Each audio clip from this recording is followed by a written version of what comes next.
No niin, eli tuolla on auto. Täällä on mökki. Tuolla on ranta. Tuolla on tommonen vierasmökki tai pikkumökki, missä voi nukkua halutessaan. Täällä on tää mäki tänne. Nunnukka. Tuolla on ulkohuussi. Siellä. Näette huomenna sitten paremmin, ei kun lauantaina.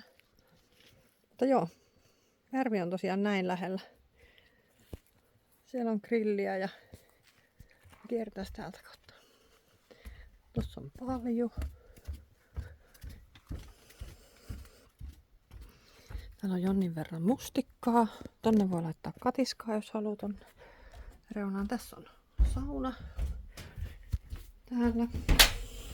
Ei varmaan nyt hirveästi näy. Jonkun verran. Noin. Tuolta tulee sitten järvestä vesi.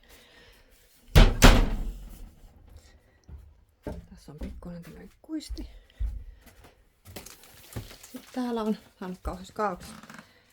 Täällä on niinku mistä tullaan sisään. Tässä on tämmöinen kuisti. Näin. Ja sitten täällä on tupa. Se on tällainen. Me nukutaan tossa sohvalla, sitten levitetään se. Täällä on sitten makkari. Tää on tämmönen pikkusoppi. Ja sitten tässä on tämmönen kiittiötila. Näin. Siinä on hella ja pikku jääkaappi. Noin. Ja täältä pääsee sitten tonne saunaan. Tai sitten täältä ulos. Mut joo, tämmönen paikka. Ja nyt on niin lämmintä vettä, että ihan linnunmaito. Tervetuloa lauantaina.